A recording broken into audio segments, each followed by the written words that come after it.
Welcome back. This is part 2 of the Media Shaman Toolkit. Hopefully you watched the first part, which is all about sense making and understanding propaganda frames and making sense of the truth and figuring out your truth patterns, and had a chance to kind of look at the different perceptual fields that are at play at all times. So this is part 2. This is the 10 keys to transformative media, where we promise to give you some practical tools that you can use to start applying these to your media that you make, whether you're just posting on Facebook or shooting things on your smartphone, or whether you're making feature films or documentaries or whatever. All of these, they're tools that you can apply that are very valuable and very powerful.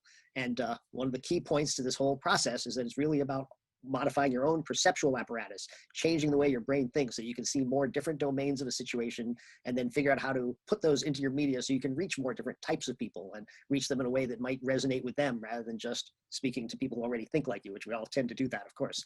So this is 10 keys to transformative media. And this is based on decades of research that Mark has been doing at the Integral Cinema Project and elsewhere, and studying meta theories and studying film. And in fact, some of this research is even currently being very successfully tested in an NIH trial at University of Chicago Medical School, I believe. Is that correct?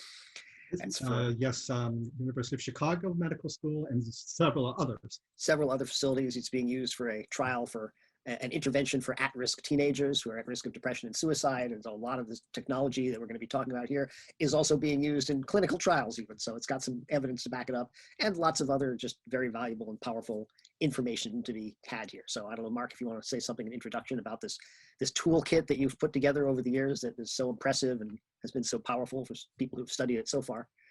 Yeah, this work really comes from that oral tradition that I was speaking about in the introduction at the very beginning, that has been passed down for generations of film theorists and filmmakers, and then extended with research into perception, creative expression, psychology and sociology, and meta theories and all of that, and we're being tested.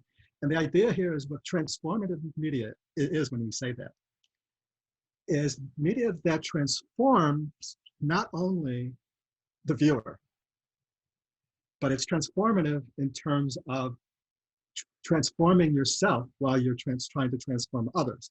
Because the research we've done shows that that is the most effective way to induce transformation through media. That if you're not actually using it for this whole kind of self and other simultaneously, it doesn't have the same potency and power. So that is kind of key. And so this is all about that. This approach is how to use media for your own transformation and for the transformation of others and the world. And that is also rooted in shamanism. Remember, we talked about this, that the shaman is called to heal themselves before they can heal another. And so that is key, is if you're trying to transform people to a certain way of being, or this way of seeing, you are doing that yourself first and while you're doing it. Now, it doesn't have to be first you do it and then you make the video. You could actually use the video as a vision quest itself, as a healing quest. And I think I talked a little bit about my experiences with my film on stuttering that I did. And that was a vision quest experience for me. And that's when I first kind of learned about the power of this approach. And so, and what this toolkit section we're going to say, well, it's oriented towards the creation frame. If you really try to learn this, it'll end up changing how you perceive media, and it will become a transformative practice for you. Just watching movies, just watching media will be this kind of, it'll kind of start lighting up all of this information inside your consciousness and helping you. So transformative media is for the creator and for the viewer. And studying how to create helps you understand it more, even if you're not the creator themselves. That's a very key point. Actually, it was funny. I was just listening to something today, and the person was talking about shamans because he's studied some shamans, but he was making the point that when we in the West think of a shaman, we think of the guy in the village who uses herbal plants, but really it's just a person who uses the technology that's available to him to mine this liminal space and help bring back information to others. And so there's no reason why a filmmaker can't be a shaman just as much as a plant healer. It's just we live in the modern world, so we use modern technology to do this. So that's a really valuable That's another point. key point. That's another key point, because that is the key to the shaman, whether they're in, like shamans in cold regions versus those in warm regions, their tools are not the same. It's they take their environment and they use their environment and all the objects and things in their environment. They look at them and try to figure out how to use them for healing and transformation.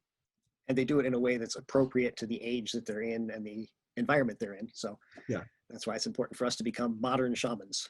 So should we dive into the 10 keys? So we'll start out, we'll actually sort of tell you what the 10 keys are. By the way, you might notice that I'm sitting in front of the media sphere here, that the 10 keys are in the media sphere behind me there. Just wanted to make sure you know that. So I'm really immersed in the media spheres and the 10 keys. So we'll just go over the 10 keys at first. So key number 1 is creators, media, audiences, and culture all co-evolve. We're going to talk about that co-evolutionary process that we all go through. And number 2 is to know your structures of consciousness. We did talk about the structures of consciousness in the previous course when we were looking at how each one has a different truth pattern. So the mythic structure has a truth pattern that's sort of very top-down, authoritarian, and absolute truth, whereas the rational structure rather has an objective truth pattern, and the pluralistic has a relative truth pattern. But we're going to dig into those more because there are many other things that are related to those as well. And along that line, there's also the fact that there are different lines of development in each of those structures. So you can be very rational, objective. You can be a brilliant scientist, but you might also be infantile in your emotional line of development. You might have the emotional line that's very mythic and can't have real relationships. And so there are actually different lines of development, and it's good to be aware of those when you're making media. We're going to talk about those as well. And then the 4th key will be to work through the 4 domains of existence that we talked a little bit about, the 4 quadrants as well. I know in the previous lesson, we did the 4-quadrant perception practice, which is about training your brain to see in those different dimensions all the time, the 4 different domains that are at play at all times everywhere, whether you know it or not. And it's very helpful to see them and to be able to communicate them in your media in whatever form that is. And then key number 5 is about synergize the 4 levels of storytelling. So we're going to actually give you a quick key about how there are 4 different levels. There's not only the textual level, but there's also one called the subtextual, which you know about. And then there's the metatextual and the transtextual, 4 different levels. Each of them can be communicating in a different way, is sometimes the same information.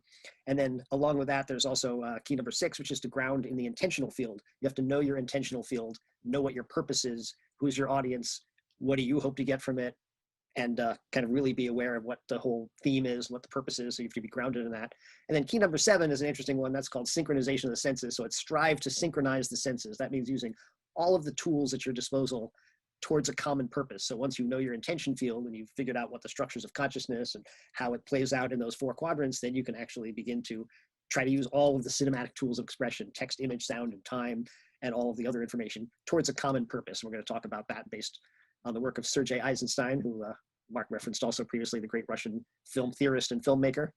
And then key number 8 is about orchestrating your states of being and becoming. And there are multiple different states. I know Mark talked a little bit about that when we were in the discussion in the previous lesson about the meditation, how it's seeking different states. And we have multiple states. And of course, media can help create states, and you want to coordinate those and use them in an orchestrated way, which is conscious.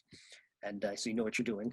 And then number 9 is about integrate agency and communion. That one is sometimes thought of as masculine and feminine, masculine being agency, which is to get stuff done and do stuff. A lot of action films are agency oriented. And then communion is more about the relationships between people and the emotions and the characters, what makes people tick. And you have to integrate those two. And a lot of the best films, the most complex films, even the most successful films, have a good integration of action and characters, actions and emotions.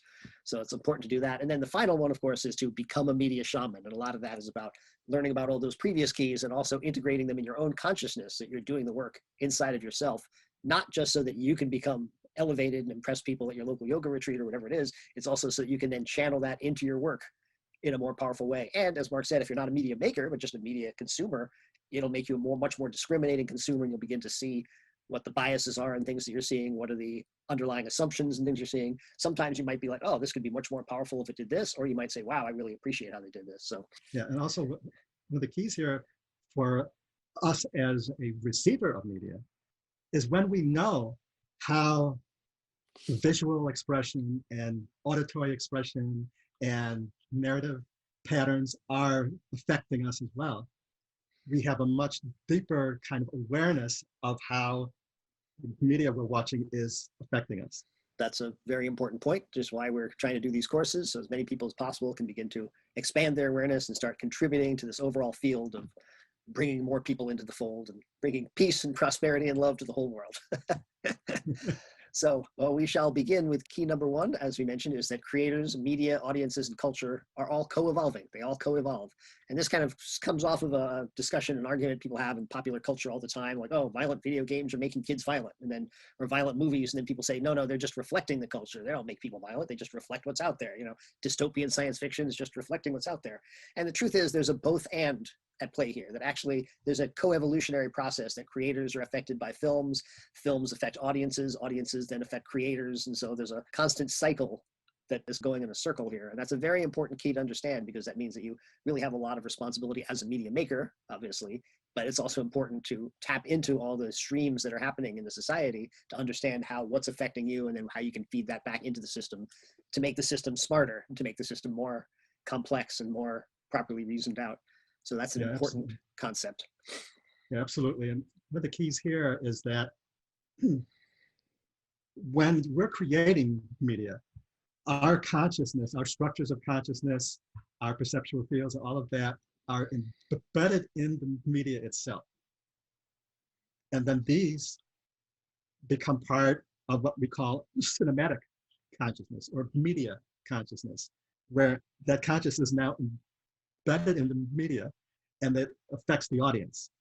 And as the audience is affected by it, they're also bringing in their own projections and identifications, and it blends together, and then that affects the culture at large, which then affects the creator. So it's this creator consciousness to media consciousness to audience consciousness to cultural consciousness and back again. So it's this kind of, you know, process, this cyclical process, this co-evolutionary process. And one of the major kind of key data points in this area came from my mentor, Robert Weiss. He was the editor of Citizen Kane and the director of Sound and Music and West Side Story. And his career spanned all the way from the silent era. So he had a long career, right? And he said to me that when he began, you had to show the audience everything that was happening in a very linear, clear way.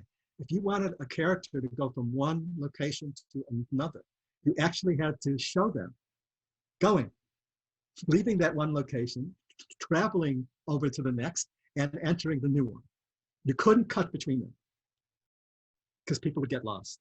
And as time went on, both the cinematic expression styles and the audience co-evolved into more dynamic, non-linear forms of expression and perception.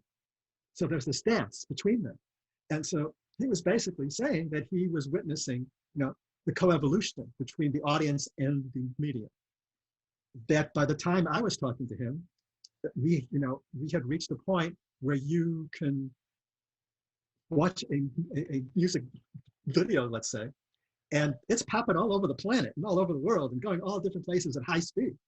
And we are connecting with it and perceiving it and following it. So this arc was a very clear kind of, he witnessed it throughout these 40 or 50 years. And when you look back and look at films across that period, you can see it. It's clear. And that led me to then research how consciousness is embedded in media and that connection. And so then I started, I've analyzed over 1,000 films and television series and all sorts of media, starting from the beginning, mapping the evolution of the moving image, consciousness, culture, and society. And so a lot of this work comes from that research as well. And this is why, to be a powerful media maker and a media shaman, you have to work on yourself and heal yourself, because our consciousness, where we are, is embedded in the work, no matter what we do. You don't have to be conscious of it, it's happening. And you could actually be projecting into the work the exact opposite of what you're trying to achieve, if you're not conscious and working on yourself in the process. So this is a really important point to understand as a media maker, and also as a viewer, to recognize that you are receiving, you know, this story through a particular lens and frame of these creators. So, in fact, we both have some stories because we worked together in Hollywood many eons ago in a different lifetime, and we both worked on a couple different films with first-time directors, and in both cases, the directors were processing things inside themselves that they didn't want to really face, and it was coming out in the work in a way they didn't intend, and it was cluttering up the work in a way that they couldn't see, and it was very hard to communicate it to them. And so definitely that's very important, that your own consciousness evolution will show up in your work whether you want it to or not, so you have to do that work. I was going to say there's another component to this, which we alluded to the previous one, which is that as technologies evolve, they also evolve our consciousness, so that when the machine age came in and we shifted from feudalism to the industrial age, that shifted people's consciousness because the technology did that. And the technology of the visual image and the moving image has shifted quite dramatically, from kinetoscopes, which someone just had to look into, a shared experience with long form films, to then when video came in. I mean, we're both old enough to remember when MTV was really a hot thing, and video editing suddenly allowed a style of editing where everything sped up, and kids growing up on that could process, as you said, a lot more information, like in music videos. And so now the language of the cinema is far more complex than it was in 1940. You can just handle far more information. now here's a key point in all this. What we've learned, what neurologists have learned recently, fairly recently within the last 10, 20 years, is that the human brain is constantly laying down new neural pathways. And how we think, like if we repeat a thought for 45 or 50 days straight, that will actually create neural pathways for that thought or for that type of process that we're doing. If you want to turn an activity that you have a hard time doing into a habit, you do it for the 45 days and you have the neural pathways then for it to be a habit, and then it feels like a habit. So essentially, when we're using a device like the smartphone that was created from the integral or modern structure of consciousness, because it integrates multiple things, our brains are being trained in this integration process that then lays down the neural pathways to perceive that way. So there's this co-evolutionary process. And so when we look at the moving image medium itself, after I've done all that research, I found that the moving image has evolved through the structures of consciousness as well. And so we have— in the sense that it started out archaic. Yeah, it started out archaic at the very beginning, which was just pointing the camera at something and shooting it without any kind of conscious intent. It was like, just, whoa, what's this? Or it's just a pure observation without any manipulation or sculpting it to say anything. And so that's archaic. All right, so the magic stage is when filmmakers started to experiment and play and try to discover the power of the medium. Like, what does this do? What does that do? Special effects, people appearing and disappearing. All of that was the magical period. And then there was the shift into storytelling. The mythic stage is rooted in storytelling, grand stories, and then you get like these big stories, and now this is the beginning of movies as we know them, the big screen and all that, and, this like a religious ritual. We go to the theater and watch these giant machinations, and you start to have villains and good guys and bad guys, stories, like Great Train Robbery. That's the mythic structure. Yeah, and then it evolved some more, and then the next big shift was into television, and that came into the rational, and because it became a piece of the furniture in our everyday life, and it told us the news. It was like an appliance, everyday reality. An appliance. It was an appliance. That's right. And so that's the rational. But then we got into video games and interactivity, and even taking it even farther into the internet, and having video everywhere. That's the pluralistic stage. This interconnectedness. This where both we're interacting with it finally. we can actually play with it and interact with it, and then we get into the integral phase, which is more virtual. Well, it's convergent leading into virtual. So you'll get the beginning of this phase, you'll get the smartphone. And then as we go further, heading towards the transpersonal, you start to get the virtual.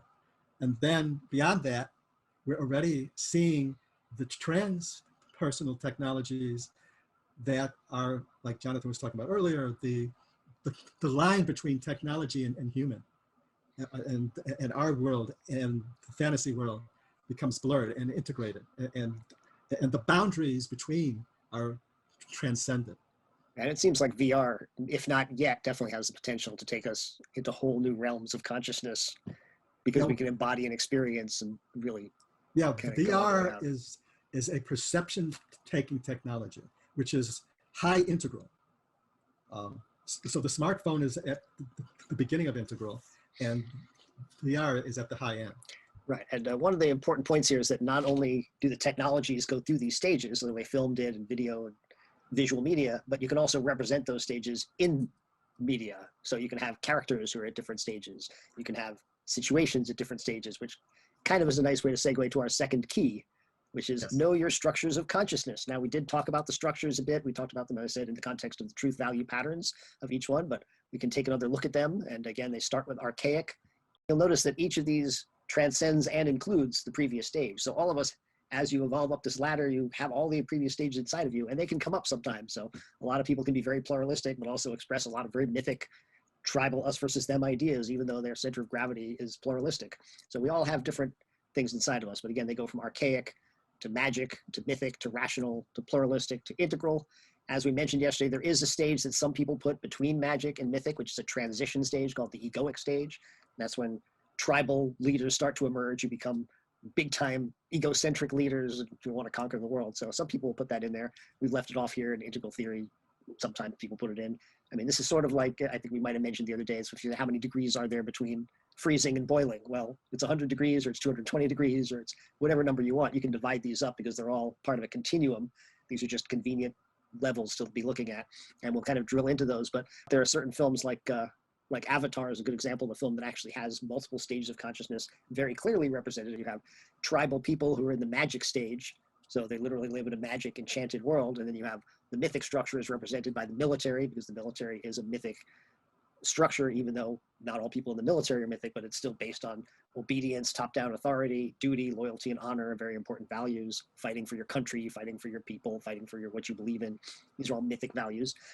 And then there's also the rational structure in Avatar, represented by the businessman who just wants to exploit everything for profit, which is a typical pathology of business. So all of these can become pathological. And then you have a pluralistic character, which is Sigourney Weaver, who's an exobiologist and a scientist and wants to understand all the people.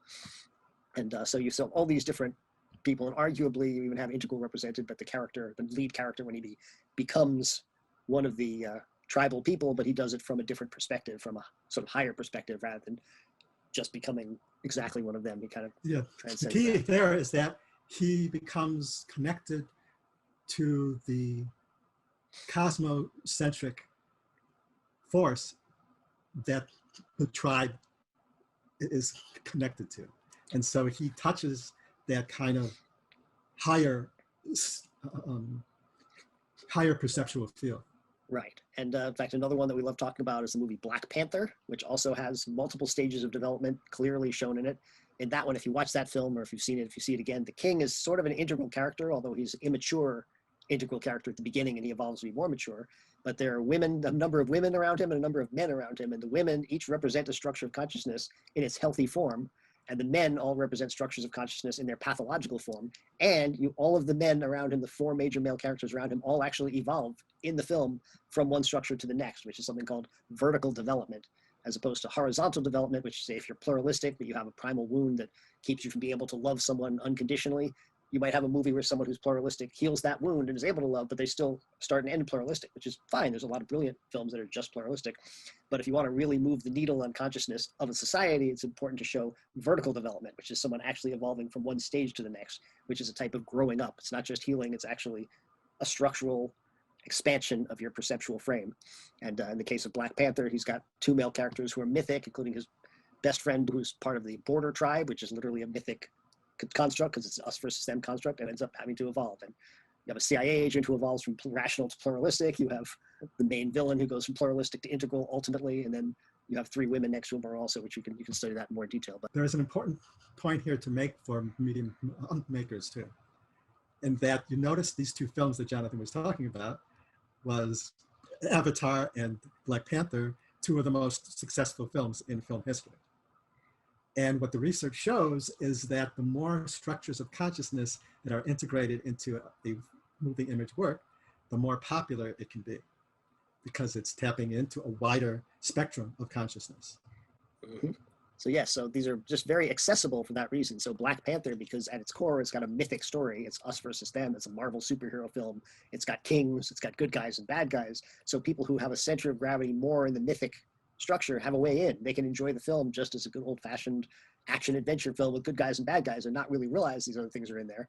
But other people at different levels can see them in a different way, and they can help a lot of people, not necessarily everyone, but a lot of people. They could help shift you up by representing that shift. So that's why we're going to really encourage you to know about these structures and to try to integrate them into your work, to try to know who's your audience, and if you want to try to reach people who don't think like you, what kind of language do you need to use? What are the value patterns? What are the truth value patterns that these people have? Now here's an interesting point too that you're bringing up.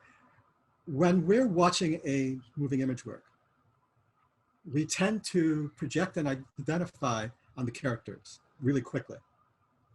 And if they're resonating at our structure of consciousness, we'll do it very quickly.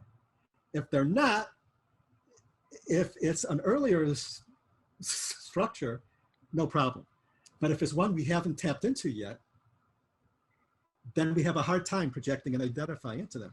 What these works with multiple structures do is it gives more people a endpoint to project and identify into the work.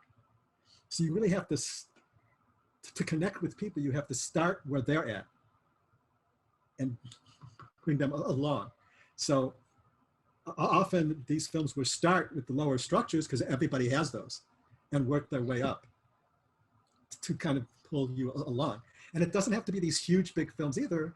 In our next key, we'll unpack some smaller films, more intimate films that are operating this way as well. In fact, that can move us to the next key, which is related to the structures, that once you understand that there are these different structures that are structural in how people think and how they're wired, in a way, although with neuroplasticity, you can rewire yourself, but there are also lines of development within each of these structures. And we'll just look at some of the lines of development. So unpacking the structures of consciousness, worldview, relationship, just real simply here first, is to understand that every worldview is associated with a structure of consciousness, and every structure of consciousness is associated with the worldview. And it's really the same thing, but it's a different angle on it. So with this chart, let's take this chart. If I'm at the nomadic worldview, I'm operating from an archaic structure of consciousness. But often people will say archaic is a worldview. The two are interchangeable, but the person who first mapped the structures of consciousness, Gene Gebser, used these terms, archaic, magic, mythic, and all that. But as society evolved, we actually started to have other names for these structures that we associated more directly with worldview. We have the modern and postmodern. Those are worldviews, that's worldview namings for the rational and pluralistic. So just understand that they're interchangeable, but they're part of the same dynamic, the worldview structure of consciousness line of development. Right. In fact, this is a good point. One of the, you'll notice the second column there is a very valuable one, which is the circle of care and concern. And that's one you'll see a lot in character development in different works. Like in Game of Thrones, you have a very clear character arc. If you look at Tyrion Lannister, the imp, for those of you who've seen it, he starts out very egocentric, even though he is in many ways pluralistic in his intellectual development from the beginning. He's the most pluralistic character. But as far as his behavior, he's just basically visiting brothels and drinking. He's infantile. So he has an egocentric, which would put him directly into the magic mythic sort of egoic phase. And Quick then point here, you're bringing up an important point, which is that we evolve, we have these multiple lines of development in us, but they rarely evolve at the same speed and pace and scale. So they're all over the place. So when we say something is integral, we're saying that the center of gravity for them is at integral, but they still can have these other lines of development that are not at the same place. So you could have a person high integral in their cognitive development, but very low in their moral development. Then you could get a pathological genius. Right. Those people are flawed. You know, Martin Luther King famously was a pretty integral thinker, tactically and strategically, and a very evolved person in many ways, but he also slept around with other women besides his wife, you know, which his no relationship, judgment, but nevertheless, his relationship line of development might not have been on the same level, right? So yeah, they very rarely. So one of the nice things is if you want to create complex characters, it's valuable to have characters who have either different lines of development or just to be aware that they don't all have to be in the same place. Someone can be a saint in one area of their life and have other flaws, and that can make more complex characters. Plus, the more different complexity you put, the more viewers will have a path in to the character. It's like, oh, he's like me, even though he's this wonderful guy, you know. And you really, one of the clearest examples is the movie Groundhog Day, which is sort of a very prototypical example of a character going through all the circles of care and concern. Bill Murray's character starts out very egocentric and doesn't care about anyone but himself. And as the film progresses, he begins to care about more just the people in his group. And then he begins to care about the people in the town. And eventually his circle of care and concern moves outward through this traumatic spiritual experience he has. So that's a movie that is integral in the character development component of it. Yeah, that's one line with the character development, and it's really clean and clear. A small little film, you know, compared to a Game of Thrones or something. We come back to Game of Thrones, which you were saying with Tyrion. Yeah, he starts high cognitive, but egocentric in his circle of care and concern, and he ends up at integral in multiple lines. In fact, I would say he also learns the flaws of the rational structure as well, even. That he thinks of himself as very rational and educated and the smartest man in the kingdom and all this stuff, and he realizes how completely he blew it, basically. So he goes through a huge evolution through the course of that show. That's an evolutionary arc, and it, again, this adds to the richness of the show. The characters don't remain static; they actually evolve. And all the best works you watch have characters that evolve. So that's another place you can look at that. And then the techno-economic system, as Mark said, you have going from foraging to horticultural to manorial, starting to bring some crops out to agrarian, to industrial, to information, to convergent, to virtual. You can look at the chart. A key point here, we were already talking about Avatar, and that was using that line of development with the associated worldview of the characters operating in that cultural sphere, in that socioeconomic sphere. And so you have a very kind of beautiful kind of interplay between the worldview line and the techno-economic line of development. And that makes for a very rich, powerful work as well. Right. And as we mentioned also, there are other lines besides these ones, like the emotional line and the cognitive line, and those can go through those phases as well. A lot of times there can be great films that are very complex that look simple on the outside. You know, like there's one that we love called Goodbye Christopher Robin, which is sort of the story of A.A. Milne and how he made Winnie the Pooh and his son Christopher Robin, and what brought him to write the book, and then what were the ramifications of the book afterwards on all his relationships. And it's just a film that continually is unpacking every level, unpacks the previous level, and deepens it and gives you a more deeper, broader view. So these things can be put into scripts and screenplays, and even documentaries, of course, can do this as well, can unpack all the domains of an issue. Yeah, but the secret here is that with the documentary, as opposed to the narrative, you're creating the story. And you're using, if you're aware of these structures, you can use them to craft your story to be richer and deeper. But when you're doing a documentary, you're seeking the story. And you're still doing, what you're doing is, then these tools become tools of observation, looking for the different lines of development and structures of consciousness in the people you are documenting. And that'll actually help you to see more of where they're at and even see areas where you can work and work with them some more to pull out some more things that may not have been on the surface.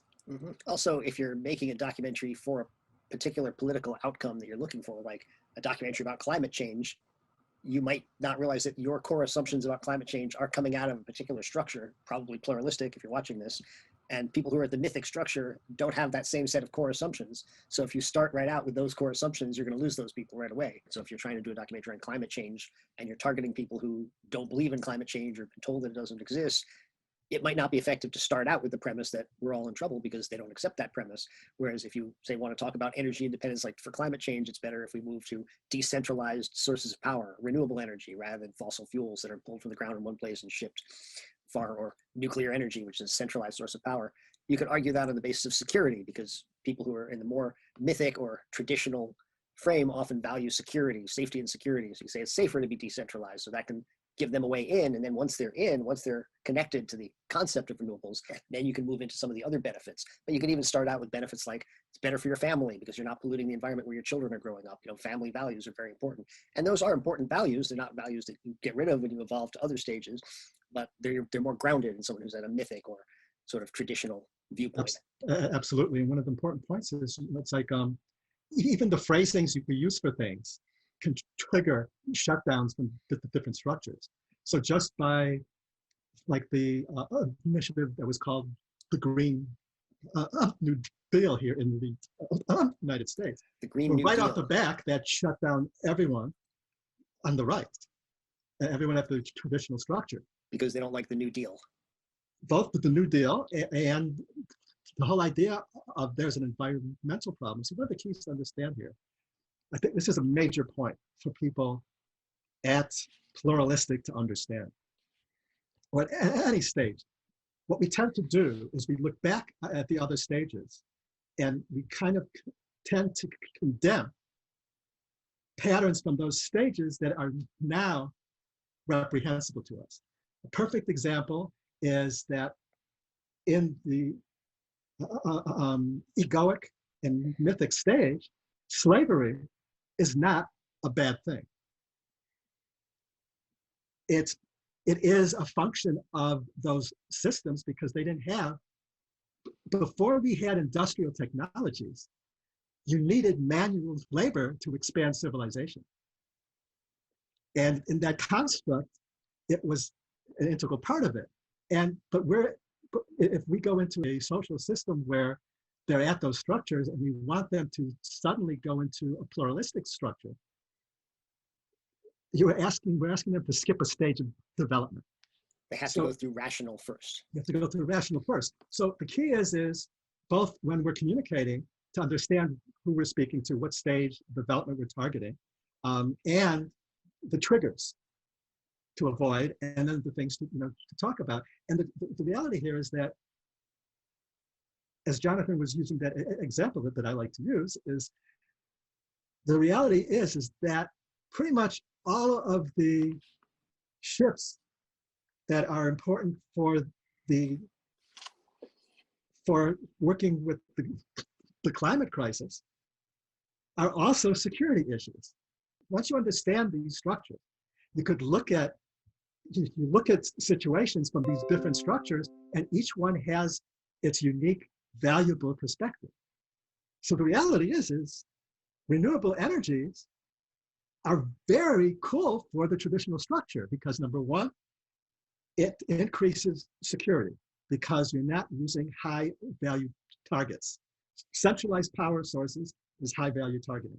Whereas renewables, if every home is self-powered with renewable energy, every building, every community, then it's more secure. And then the other traditional value here is people then are more independent.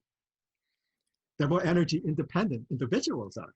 Independence and self-reliance. And self-reliance. So all of these things are there as part of it. They're real. So that's what we want to do. And so when we're creating these works, if we're trying to speak to people, we have to understand all these things. And also understand it's instead of shaming people at different structures for these patterns that they're doing, we have to, once we understand how each is perceiving things differently, it's not that they're bad people or that they're purposely, evil or this or that. It's that they're operating at these different structures. So for example, at the traditional structure, it's very hard to deeply understand interconnectedness. And for complex global issues, interconnectedness is essential if you're talking at that level. So that's why we have to reorient them, these issues, to speak to people where they're at. And also different people have different values, like might makes right, when you're talking about how slavery was not a moral problem for many people throughout history, because survival of the fittest, might makes right. These are sort of mythic values that were projected, and nobody really saw that there was a different view that, no, actually everyone is interconnected and everyone deserves the same shake, and equality. I mean, equality as an idea doesn't come online until at least the rational structure. Right. So understanding all these things helps you to create more powerful works. And if you're doing a documentary and trying to reach people, it helps you reach the people you want to reach.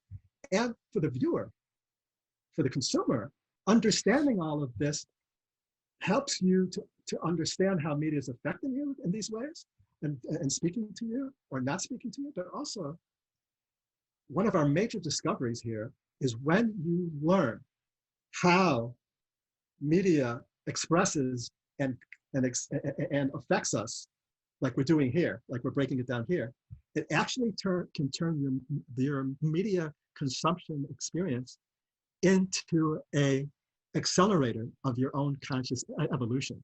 Because what it does is it makes your perceptual field an object in your own awareness.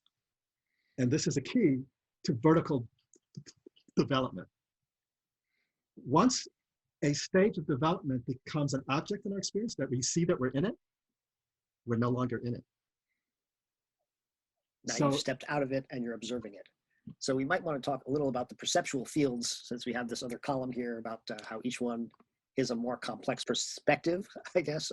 This looks a little heavy. But field. That line, which we need to know is what that really is as each structure of consciousness evolves and comes online, it's doing so with a parallel dimension in our neural framework. So, as I said, as we're working with an integral smartphone, our brain is getting rewired to operate at that structure of consciousness. It's literally being rewired.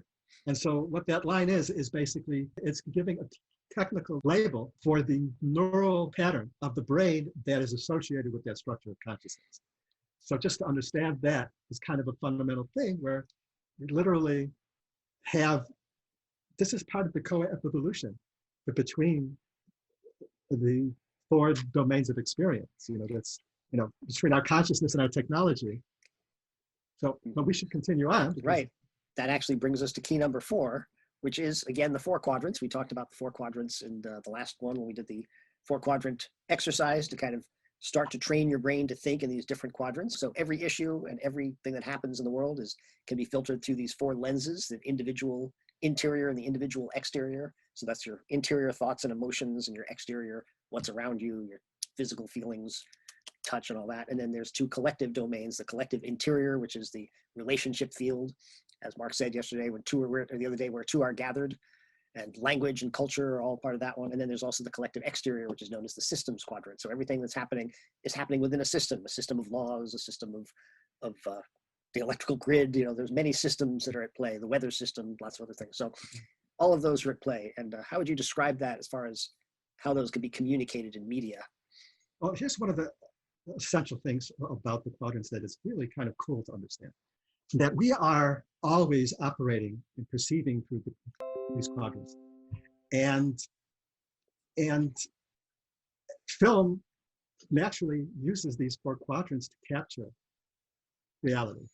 So when we shoot a scene, there's 4 basic type of shots that are connected to how we cover a scene, and they match the 4 quadrants perfectly.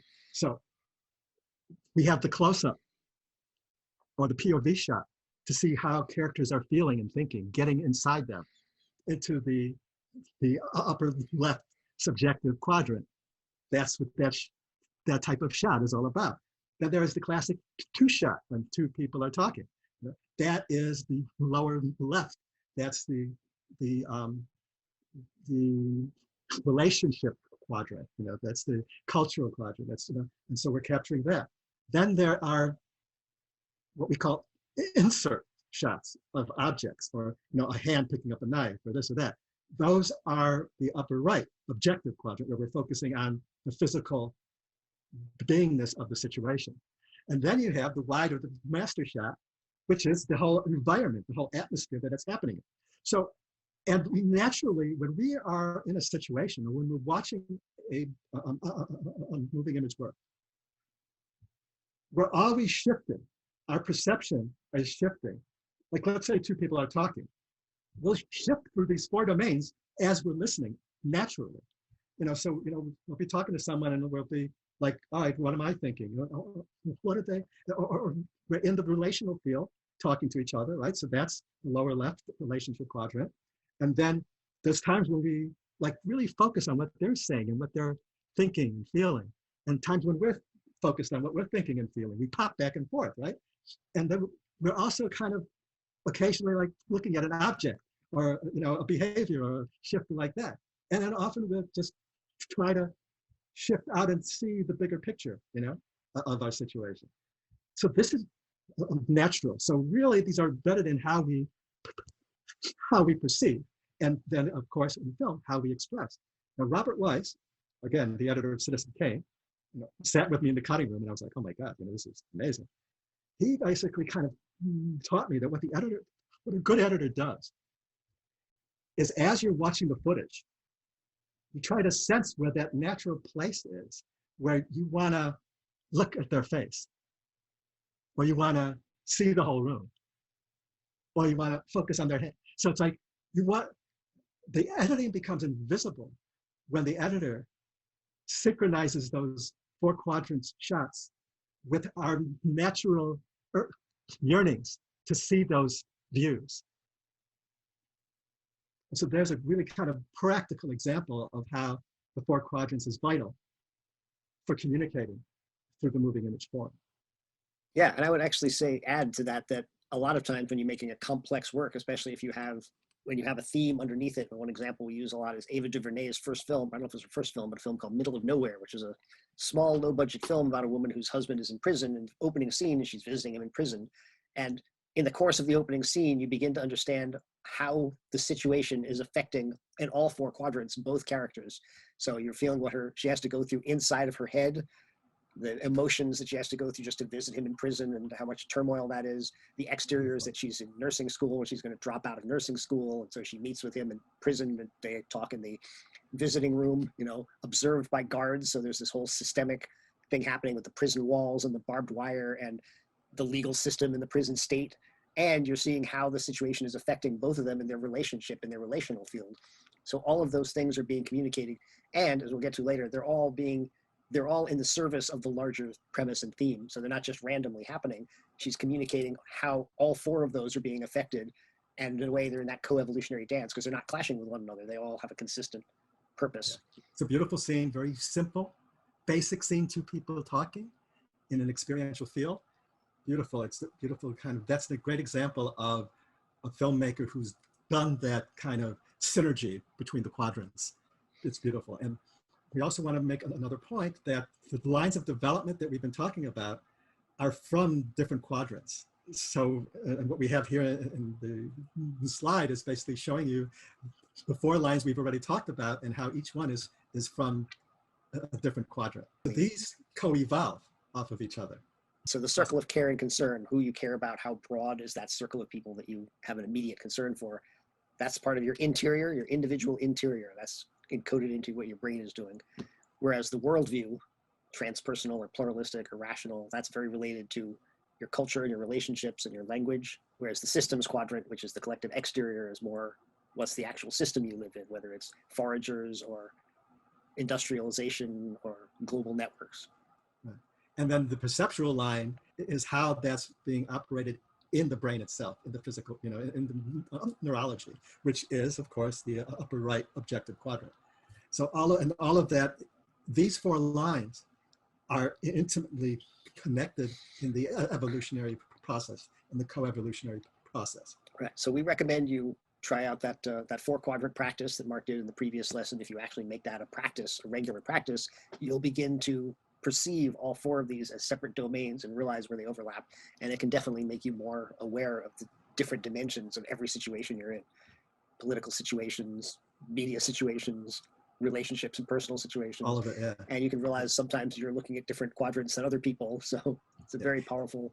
And often when we're watching media, as a viewer or as a creator, when you're in the cutting room, when things aren't working, often it's that it's out of sync with those natural shifts of the quadrants. Mm-hmm. So that, and here's another interesting thing. We talk about 3-dimensional characters. It's actually 4-dimensional characters. And interestingly, once you understand that, the work of Konstantin Stanislavski, who's like one of the foundations for this idea of 3-dimensional characters, when you read it, he's actually talking about 4 dimensions, the 4 quadrants. Right. That's an important point, is that if you're writing a character, you got to make sure that they're operating, that you have at least conscious of what their operation is in each of the quadrants. And if you're a documentarian, you understand that when you're trying to discover more about a person, you got to cover all 4 quadrants. That makes for the richest documentary work, because you're capturing their whole, all dimensions of their reality in some way. Exactly. Okay. So that's key number 4. So then key number 5, this is quite valuable. There actually are 4 levels of storytelling, and you want to synergize those. We mentioned those at the beginning: the textual, subtextual, metatextual, and transtextual. And these are things that you can write into your narrative if you're writing fiction. And they're also all present even in documentaries or any other kind of media you do. So the textual levels, the first one is just the plot, and the subplots is what the story is, the outer events, the characters. The related through line for that one is the narrative through line. And maybe you can talk about that, or talk about the 3 brain correlation and what those 3 are. Yeah. So basically, all right, so the levels of storytelling is the textual, which is, as Jonathan said, the story, the characters, all that stuff. Now it's the characters, but the outer character, it's the character behaviors. But then we get to the subtext, the subtextual, which is the emotional and psychological through line, we call it. And that's the premise and the inner character, who they are on the inside, their subtle relationship dynamics. This is all the individual and collective interior, of the human experience. And that also includes things like primal wounds are part of the subtext. Right. And then the metatextual are the themes, the ideologies, the theoretical and existential constructs of the work. And those are expressed in the thematic through line. The through lines are kind of these story patterns, where there's a beginning, middle, and end, and they can run parallel. They often run parallel. And then the 4th is the transtextual, which is the level of symbols, archetypes, and metaphors. And this is what we call the archetypal through line. So with these 4 levels of storytelling, there's 4 related through lines. For the textual, there's the narrative through line. For the subtextual, there's the emotional and psychological through line. For the metatextual, it's the thematic through lines. For the transtextual is the archetypal through lines.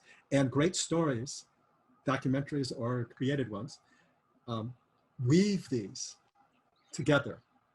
And they create these rich, layered stories. And now, interestingly enough, these are related to our 3 brains. Now, recent research into our neurological system has shown that we actually have 3 major neural processing centers that communicate both input and output with any and all the domains of the body.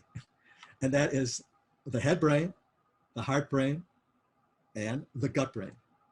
Now, humanity has known this forever, because we often talk about, what does your heart tell you, right?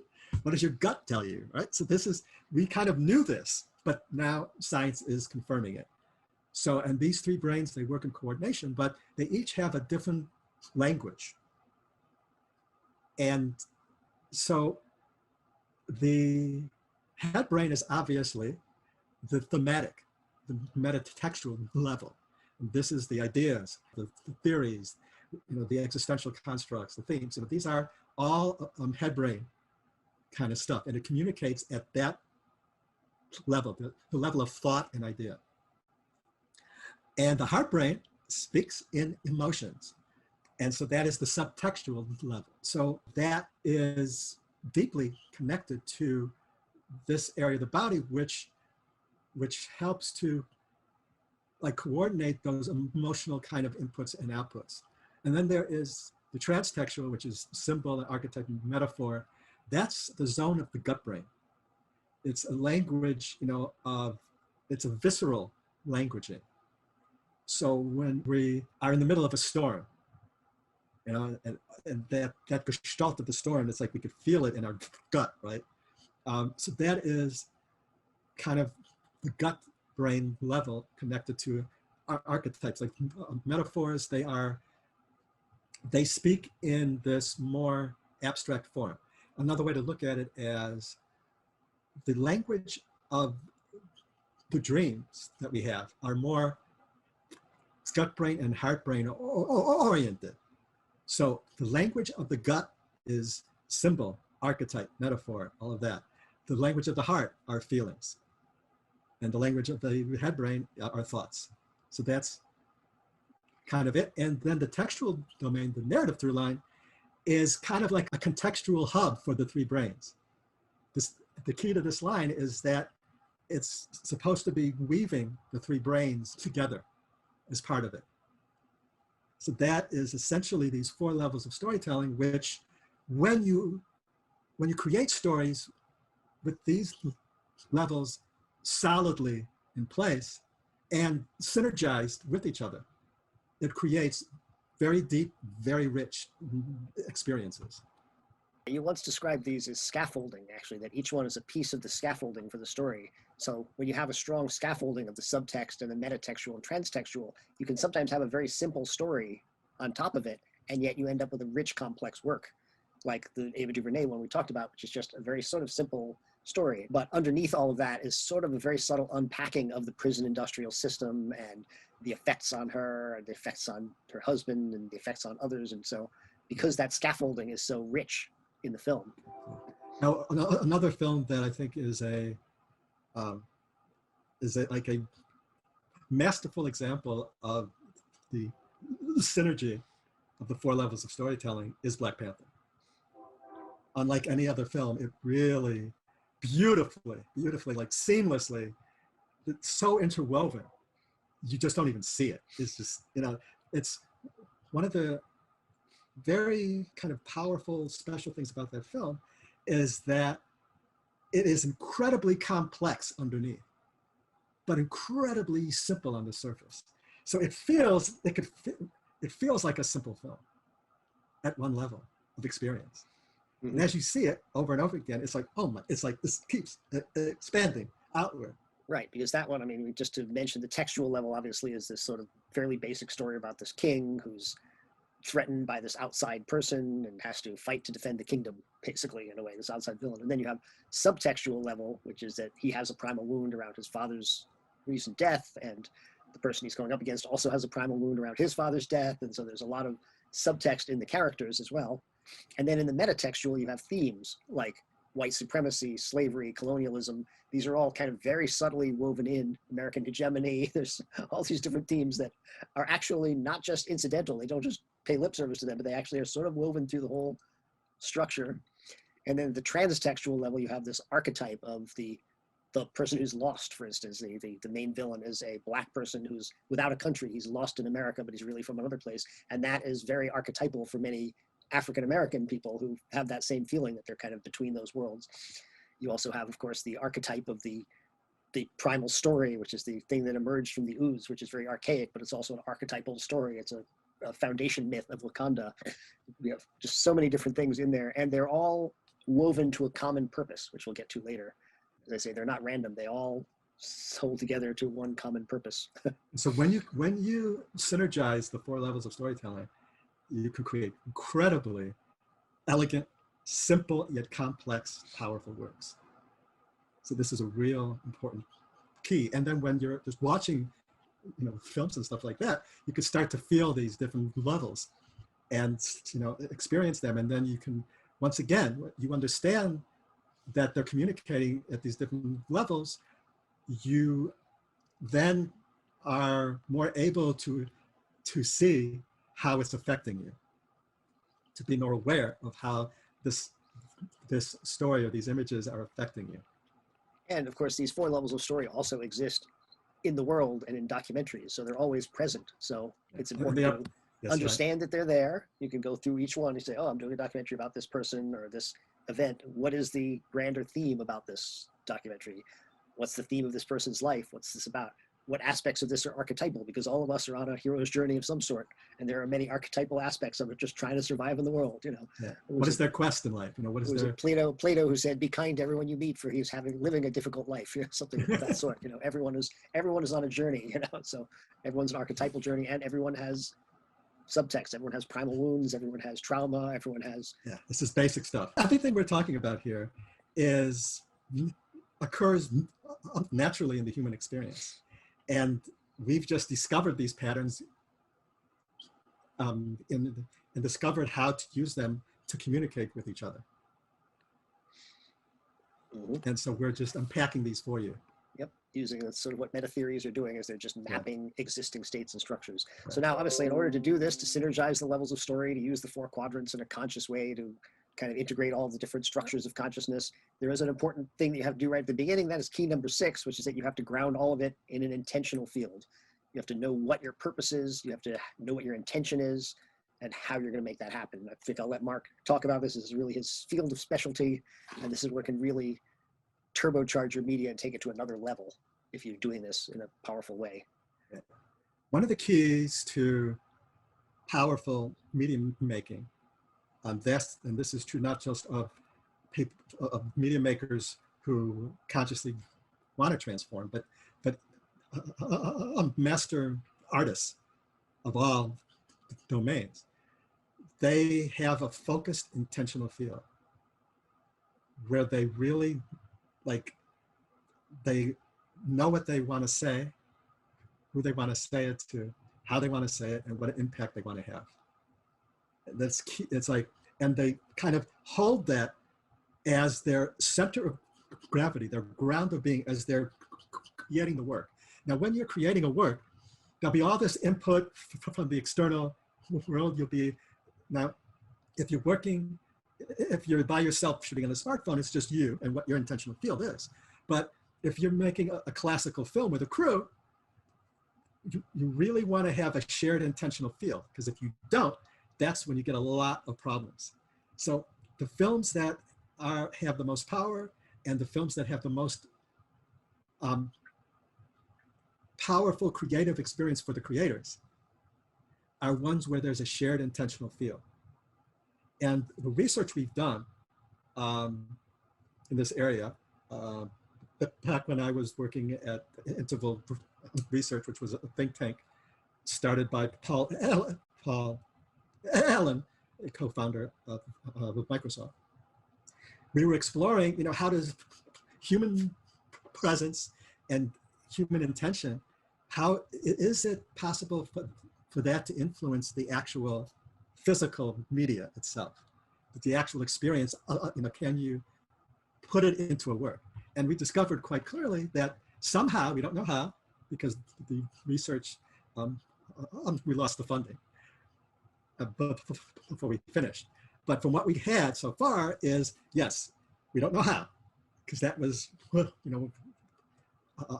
further research. What we do know is that our presence and our intentional field somehow affects the final work.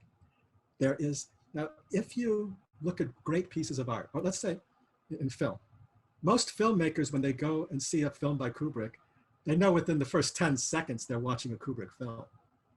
His presence is there. There is a palpable presence to his work. When you look at the work of Michelangelo or Rembrandt, it's almost as if the artist is living inside the work. And what we were going under the assumption for this research was that somehow this incredibly focused energy has a deep impact on the creative process itself. And it does play out. On all the films that I worked on that had a shared intentional film, was a much more profound experience, and the end products were much more powerful. What can I say? It's just, and other filmmakers I know that have had that experience, it's pretty clear. So what is an intentional field?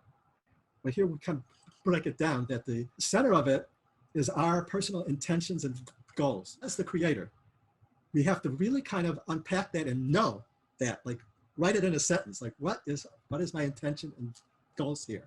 And then from that, we go, who am I trying to speak to, and what am I trying to say, and what is the impact I want to have? And that's what we call your catalyzation targets. And what catalyzation target means is, who do you want to catalyze a change in? That could be a change in perception, a change in awareness, whatever. So who are they? And how do you reach them? Now, mapping the structures of consciousness of both our intentions and goals and our catalyzation targets helps us to really hone in and fine tune that, right? So we know that our intentions and goals are, let's say they're coming from a pluralistic approach or an integral approach, let's say, but our target is mythic or traditional. So then we understand that, oh, we have to do some translation here, right? And then, so that's part of that process, but to understand that and hold that as like one of your essential things. And then from there, we map out, rough out our three basic through lines, which is the emotional through line, the archetypal through line, and the thematic through lines. And orient those off of our catalyzation targets and our intentional goals. So now, when we go onto a set, or we're writing our story, every new idea that we either receive in our own awareness or from outside sources, from co-creators or from the universe, we filter through the intentional field. Does this resonate with my intentional field, or doesn't it? Once you got that, it's like you could do this on the fly. I've got my intentional field, and someone says, oh, how about that? It's like, all right, hang on, plug it in. Cool, it resonates beautifully. Awesome, fits right in here, here, and here. Or no, it doesn't quite fit, and da-da-da. And then if it doesn't quite fit, then you have like a starting off point to kind of figure out if it's totally off, or maybe it just needs to spin a little bit for, so that's kind of, the intentional field is kind of really essential here, because it grounds everything in this. And this leads us to the next key. That we strive to synchronize the senses. So yes, you might have noticed that the intentional field incorporates those levels of story, the archetypal level and thematic level, all those different levels of story. But not necessarily the narrative level. Right, the narrative. Not yet. You don't have, that's not part of the intentional field. That's an expression of the intentional field through the story domain. Mm-hmm. Your intentional field is your goals, right? Your purpose. And those three through lines that are connected to the three brains. So why that's part of the intentional field is that transformation occurs when we get something in all three brains. If it's just the head brain, ain't gonna stick. Just the heart brain, just the gut brain, not gonna stick. We gotta get all three brains. And so that's why when you synergize the levels of story, it's more powerful, because the experiences are three brain experiences instead of one or two brains. Instead of just one. So that's why if you just pull at someone's heartstrings, that alone won't do it. If you just hit them in the gut with something visceral, that won't do it. It's just intellectual, that doesn't do it. When you get but to if all you synergize those together, you greatly increase the chance of actually creating a transformative experience in your viewer. And then here in this key, we bring it all together. And then with key number 7, which is strive to synchronize the senses. Now this comes off of the work of Sergei Eisenstein, the Russian film theorist, and also the great filmmaker who kind of invented montage filmmaking. You've probably seen, if you haven't seen the Battleship Potemkin, you've probably at least seen this famous scene of the riot at the Odessa steps and the baby carriage falling down the steps. It's one of the most iconic images in all of cinema, very archetypal image actually.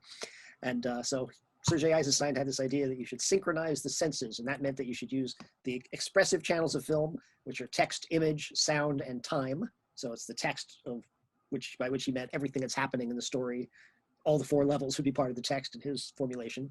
And then the image, which is visually what's happening, and the sound, which is, the music and the audio and the dialogue and background sounds, and then also the element of time, which is a very important part of moving images, the ability to cut time and speed up time and slow time down. Yeah. But if you use all of those expressive channels to a common purpose, which hopefully is aimed at your catalyzation target or at your intentional field, you can create a lived experience. Yeah. Okay, here's the key here. Eisenstein mapped these 4 dimensions of the cinematic experience: text, image, sound, and time. And these apply to the 4 quadrants. Now, yes, it's true that the text is all 4 levels of storytelling, but the 4 levels of storytelling can be expressed at this also through the image, through the sound, and through the temporal structures. Now, time, from Eisenstein's perspective, is the accumulation of meaning patterns through time. And so when you have a moving image, when you have a temporal communication form, that time is an expressive domain. And so we use time with rhythm and movement and how we accumulate meaning. And so what he discovered with experiments, this wasn't just a theory, he did experiments as well, that when you synchronize text, image, sound, and time with your intentional field at its core, you can induce lived experience. And so this is actually the foundation of propaganda filmmaking, of which he's one of the founders of as well. And so what we're talking about with synchronization of the senses is key for us to understand, both in creating media, but also in understanding how media can manipulate us and affect us as a viewer. So propaganda, the power of it is the synchronization of the senses that they try to do. Now, what I have done is I've taken Eisenstein's research and experiments and all of the knowledge from that oral tradition that he started. And there are other filmmaker theorists who have continued this work. And I've extended that into the fields of consciousness and psychology and perception. So what we now have is what we're calling complex synchronization of the senses. Now, in the chart you're seeing, the simple form that Eisenstein first developed with the 4 domains of text, image, sound, and time, those are the channels of expression, and those are now one element of the new synchronizational field. Now, that includes the 4 quadrants, or we call dimension perspectives, and the structures of consciousness, and the levels of storytelling, and the intentional field, all synchronized. So once we create that, then we have much more powerful lived experiences from our media. And the important thing to understand is that this complex synchronization of the senses happens naturally in media makers who are at the integral structure of consciousness, who are operating out of this structure. They naturally operate in this complex synchronization form. And so I've been mapping it. So a lot of this is coming out of that. So we could look at a film like Black Panther that does this beautifully. You know, filmmakers like Christopher Nolan does this with most of his works. So Wachowskis, because the Wachowskis, they actually study integral theory, so we know they're doing it consciously because they've studied with the founder, Ken Wilber. Yeah. So this is kind of a foundational key to affect transformation in others, is this synchronizing of the senses, be it the simple or the complex form. And that is important, is the intentional field as your anchor, and either just the expressive channels, or to go beyond that and add levels of storytelling, the structures of consciousness, and dimensions and perspectives. By doing all of that and synchronizing them all, the more levels of expression that are synchronized with each other, that are playing off of each other, and they're creating this deeper, richer, fuller experience that becomes more immersive for the viewer. Then if you add that inside of an immersive media like VR, you can actually, theoretically, accelerate the evolution of consciousness itself. So we should mention here, this is of course a very powerful key, but of necessity, this whole course is a sort of an introductory version of these to get the most power out of it, you have to work with them within your consciousness as well. We do also have a master course that we'll mention that is a 15-week course with other people where you have groups and work on this in more depth if you're interested in pursuing it further. But again, even the goal of that one is just to get people to begin to think this way and then begin to incorporate it into their work. And so hopefully that this introduction will give you something to kind of start to get your mind roiling and thinking of how can I add these different dimensions into whatever work I'm doing, or how can I begin to see them or see their lack of them in works I'm watching? Because sometimes you'll watch, you know, mainstream formulaic films and they'll suddenly seem very thin after you've seen this work because you realize they're not doing all these things. They're just very superficial on one level. Yeah. And you know, you could take the master course, like Jonathan was saying, and in that course it's oriented towards actually retraining your neural pathways for all of this to become habitual in your consciousness. So that's kind of what we do in the master course. We get it really deep. But if you want, if that's not calling you, you can go to our YouTube channel for the Integral Cinema Project, and we have podcasts for free there and talks, you know, a whole bunch that we explore all of these issues as well. Yeah, we explore a lot of media works always. Right. From the integral perspective, we tend so you to can continue studying all of this, and we'll also give you a list of books that you can read to help deepen your understanding of some of these areas.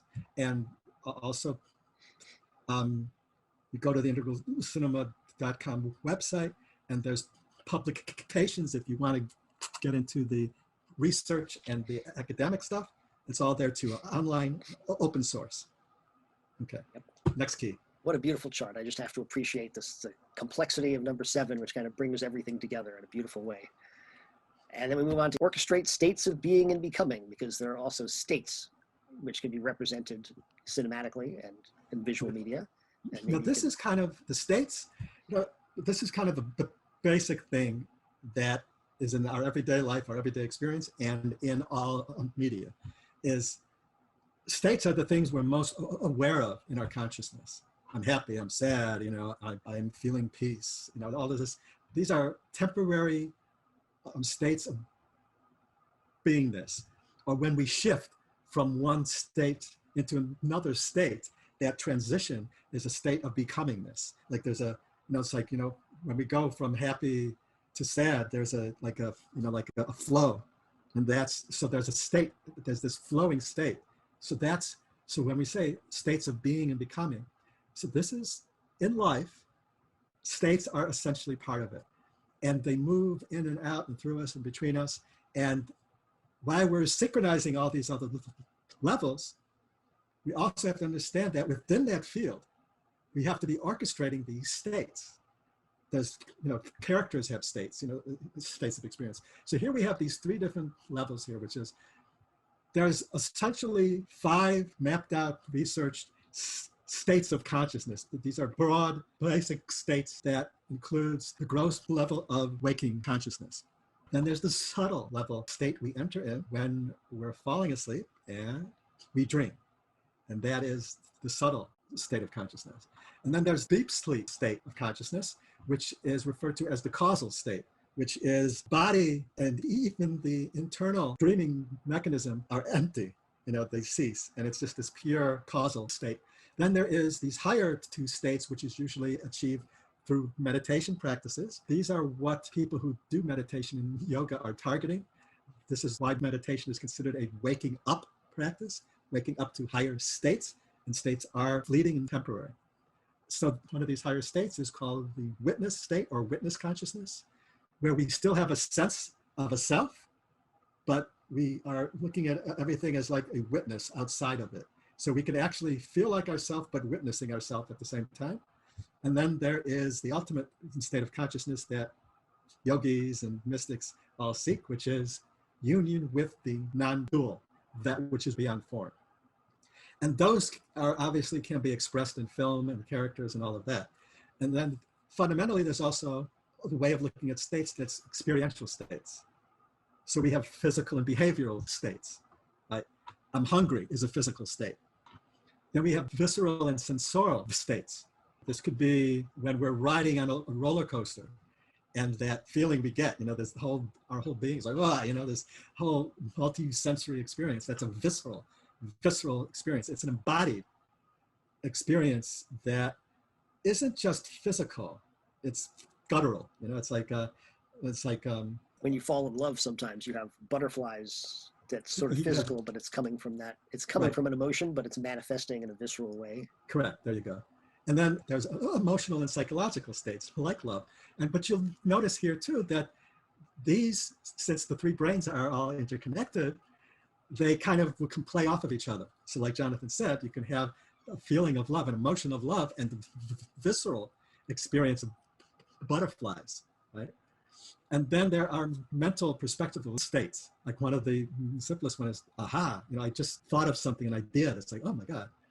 And then there's spiritual states and archetypal states, like unity experiences or equanimity experiences or deep compassion for all beings is a spiritual experience. Now, all of these states in media are expressed through the channels of expression that Eisenstein first mapped, and that is through the narrative and visual, auditory, temporal forms and through their synchronization. But the key here is understanding that they become cinematic states or media states. So a great example of this is in Alfred Hitchcock's classic film Vertigo, where there's a scene where the main character who has vertigo is climbing up these stairs inside of this tower. And there's a point where he looks over and he creates the cinematic state of vertigo through the synchronization of story, image, sound, and time in a single shot. And that becomes an actual cinematic state experience. And so this is kind of key, that this is part of that orchestration. This is one of the things where the synchronization of the senses gets into the nitty-gritty stuff, is how you're creating these synchronized state experiences. And I think it's kind of important to mention also that, I mean, obviously anyone who's doing a dramatic film is going to try to seek to create states in their audience, either fear or happiness, or whatever the state is. But I think it's also important, as you sort of mentioned, if you're synchronizing all of this to your purpose and your intention, creating those states can make people more, I don't want to say vulnerable, but they can make them more open to being able to receive thematic information or information that might not be immediately something that they would want. That, you know, it can make the medicine go down better if you can give them a state as well. So a lot of this is what propaganda does, but you can use it to benefit as well. The same tools that propaganda uses to manipulate us can be used to help us evolve and heal. It's, you know, it's like we can use a hammer to build a house or to kill somebody. So we want to open source these tools to as many people as possible, so we all understand them, so we could be inoculated in a way from the manipulation, and to use media then for transformation and healing. This is the media shaman synergy we're talking about here. Mm-hmm. So this brings us to key number 9, which is to integrate agency and communion. We spoke about this at the beginning, that there are sort of 2 different principles. I call this the yin-yang key because it's about masculine and feminine principles. This is not the same as male and female. They're just tendencies. So agency is thought of as the masculine principle, which is action and events and doing things and getting stuff done. Think of your average action film. It's going to have a lot of agency in it. Communion is going to be the relationships between people and how they connect and what motivates the characters from inside their emotional undercurrents. If you think of romantic comedies as more communion driven and action films as more agency driven. But in fact, a really good film can integrate both of those. And if you integrate them, you again have a wider possible audience and you have more different ways in for people. And you can simply explore an issue in a more complex way because those are important. So you really are seeking a synthesis of agency and communion. Absolutely. A few things here, which is important to talk about, is fundamentally, when we talk about, you know, a guy film or a chick flick, or, you know, however we frame them, we're referring to these. And what it is that in an agency-driven work, it's the events and the actions that are the major driving process of the story itself. It's one event leads to another event, to another event, one action leads to another action, to another action. In a communion-based work, it's the relationships and the emotions that actually lead the story and drive the story. So even in the cutting room, when you're working on these 2 types of works, there is a different approach. So it's like with the action-oriented, you're cutting on action.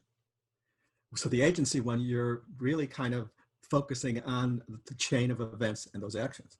Well, if you're editing a communion-based work, you're really doing your cuts off of the emotional field and what's going on. And so, and those can be in parallel with the agency of the story. Now remember, there's always in every film some type of agency happening and some type of communion going on.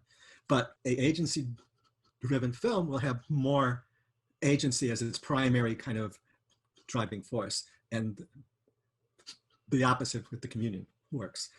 And this not only limits your audience in terms of people who are oriented more towards agency or more towards communion, but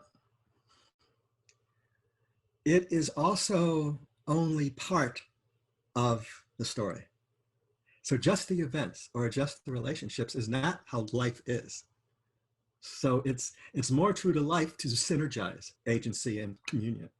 So you create more immersive, more works that people can directly project and identify with because they're more closer to our reality. And when we say masculine and feminine, as Jonathan said, you know, it's not male and female. It is, every one of us has masculine and feminine traits and the balances inside of us. So there's the full range.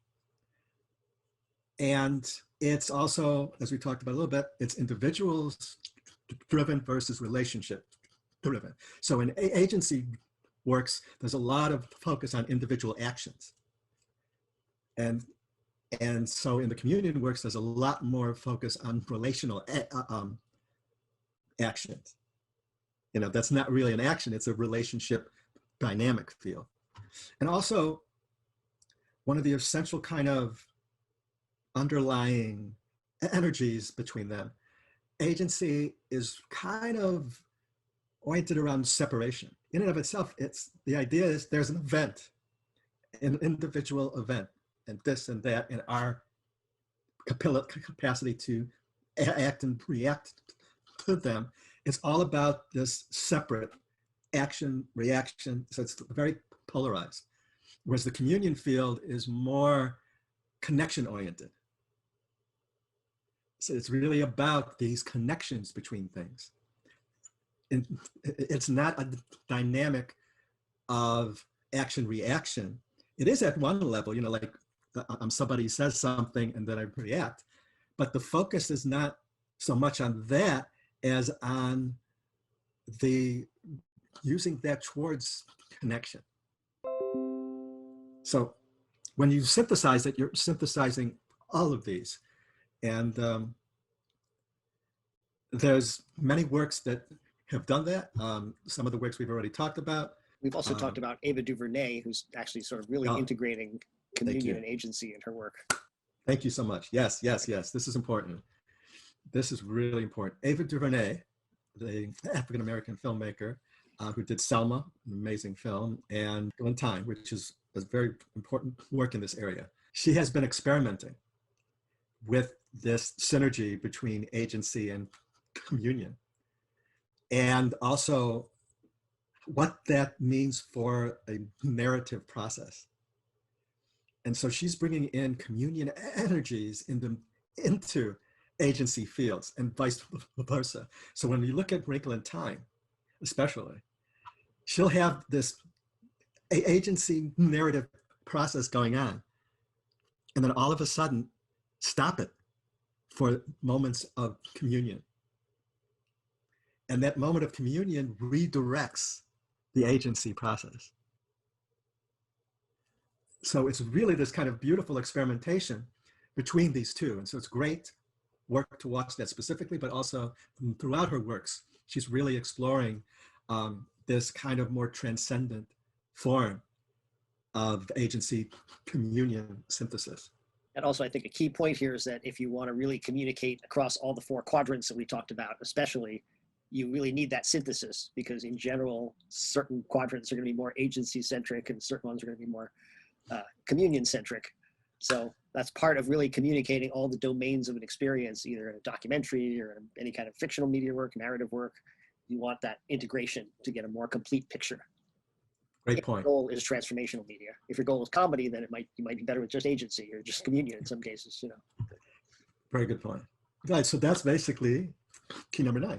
Yep. Unless you have anything else to add? That pretty much covers it. We'll come back when we review all the keys and talk about how they all kind of all fit together. But in the meantime, we'll get to key number 10, which is become a media shaman. And that has a number of different elements. So we'll go take these one at a time. The first one is to know thyself. You know, that's sort of a general, people talk about that in any kind of transformational work, to know thyself. But you also have this framework of knowing your cosmic address. Maybe you can talk about what a cosmic address means in this context. Yes. In integral theory, there's this notion of cosmic address. And what that is where you are with your lines of development and stages and structures of consciousness in all 4 quadrants. So you map multiple lines. So you look at your individual interior lines of development. You look, and then you look at your environment and the system that you're in, and how that is a part of you, and where your system is at this point. And if you're part of a subculture, you look at where they're at and where that cultural field is inside of yourself, and how, you know. So all of this, when you put that together, that's your cosmic address. So if I know I'm cognitively at integral, emotionally at egocentric, and this and that, then you kind of have a sense of your strengths and weaknesses, where your biases are, where you're, you know, and it also makes you aware of what you may be bringing in. So knowing thyself, remember when we talked about here, is that no matter whether you're conscious of it or not, your beingness, your consciousness, your stages of development are being embedded in what you're doing. And if you don't know yourself, know your cosmic address, there's no way to fully understand that process and what you're bringing in. Once you have that as an object in your awareness, then you could consciously work with it. And that really, a great example of why this is important is, for example, if you're an actor, often going into a role deeply is very hard. And it's also if you're a great actor and you go deep in, often it's hard to come back out. Like, great actors will often talk about that when they're through with the film or another moving image work. It takes them, you know, some it takes a week, some it takes months to come back from the role. And what we found is that if you map your own cosmic address and map the cosmic address of your character, you have a much more easy and direct route between the two. So you can more easily shift between yourself and the character and keep them separate and yet becoming it. And the same with when we are shooting something. If we understand our own cosmic address and the cosmic address of those around us, or the ones we're filming, or the situation we're filming, then we have more capacity to consciously work with that field. So there's a really key point that we made earlier that I think bears repeating, which is that until you get to the integral structure, when you're looking at these structures of consciousness, it's hard to even see the earlier structures. So that's why mapping your cosmic address tends you more towards the integral, because now you're actually trying to look for the structures and you're trying to look for how you operate in the 4 quadrants. So the act of doing this work actually then makes you more aware of it, which then helps your vertical evolution through these structures. So that's a key point here. And in fact, that ties into the next one, which is to be the change, which is going off of that Gandhi line, be the change you want to see in the world. And that, I'm sure most people watching this are probably already very conscious of doing the work, doing the inner work. You know, we're all into inner work and retreats and different ways. So maybe you can talk about that as that applies here. Yeah. Yes, it is. But these two are intimately connected. And one of the keys here is that knowing thyself, knowing ourselves, and then knowing what we want to say and who we want to say it to, and having the cosmic address of all of those helps us to discern where we're at, where our audience is at, what we want to say, and how to communicate to them, and helps us to break out of speaking to the choir once we start operating at this level. And what that means is that if I am trying to transform someone in an area that I have not transformed myself ain't gonna work. So being the change means, all right, here's my cosmic address. That's their cosmic address. This is what I'm trying to teach. First of all, am I at the point where I want them to be? You know, am I there? And now you don't have to be there, but you have to become conscious of if you're there or not and how far you are. And then, like we said, as a medium shaman, then you could use the work to help yourself get there. And actually, that is the most potent work. The most transformative works is when the medium maker is in a transformative process themselves. We don't know how that works, essentially, but the data research basically shows it, that if somebody is in the transformation they're trying to share, going through it, something happens where that energy of transformation itself gets embedded into the work. That actually leads us to the next one, which is to use media as a tool to heal self, other, and world. You see, that's part of becoming a media shaman. Yes, they're all interconnected. So yes, so then it's like this is your prime directive, that you're using media as a tool, a vehicle for the transformation of yourself, others, and the world, and to do it simultaneously, and using media as that transformative tool for you, others, you know. So it's, and that also includes if you're a media maker or not a media maker, you know. So it's like if you're a media maker, it's obvious, you know, that, you know, you have to, if you want to transform others through media, this is what you got to do. But what we're calling you to do here as a media shaman, if you're not called to be a media making shaman, then when you are watching media or when you're sharing media, you're using it as a transformative practice for yourself when you're watching it. And then when you're sharing it, you're doing it, trying to share that transformation with others. So whether you're creating original content or not, as media makers and media sharers and consumers, when we watch media, we want it to become a transformation practice. And you don't really have to work at it, because once you start learning all this stuff, it happens automatically. So actually, when you're through with this course, most likely you will not be able to watch media again the same way at all. So hopefully that's what's going to happen. That's what has happened with most students who've gone through this. So. And then the next one is to see the bigger picture. We often say seek a meta narrative. So it's not just the narratives that are being fed through the particular media you're seeing or creating, but there's a meta narrative that sits atop that, which is what you're always seeking. You're trying to look for the big picture. And you want to be doing that constantly in your own life as well. And and looking at your, so it's, you want to kind of reach a point where, and we're going to talk about this in the next part, is kind of this ongoing practice where it becomes automatic for you to look at, you know, what's going on subjectively, relationally. It's like boom, boom, boom, you know, all the way up to the big picture. And so it's like, you can reach a point where you could kind of hit those almost automatically when you're working with an event or relationship or anything that's going on in your life. Now, here's another key, is that this work incorporates into your everyday life. It's not separate. So becoming a media shaman is not like, oh, when I'm just doing media. What it means is that you have to practice evolutionary awareness, which we're going to be talking about in the next section, quadrant awareness, like we played with, you know, earlier.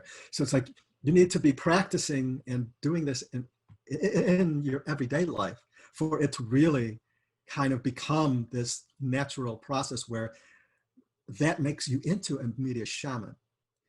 So you become a shaman and media is your tool, but for the shaman, they're always a shaman. There's no weekend shamanism. You can't be a weekend shaman. You either have the perceptual field of a shaman or you don't. And that's, in fact, the next point on here is to upgrade your perceptual operating system that we've been talking about.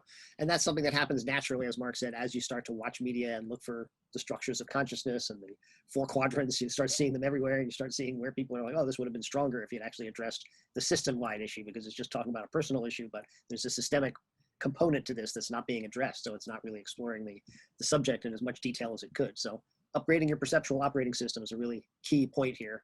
And we encourage you all to watch this over and over and do that.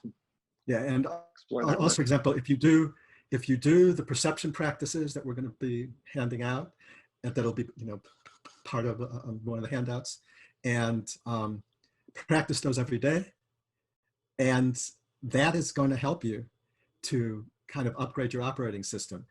Obviously, like Jonathan said, you keep repeating this course, or you could go out and you study visual expression, auditory expression, like study your perceptual field, study perception, become a student of perception itself too. It's like what you want to be doing is what we want to do is make our perceptual field an object in our awareness.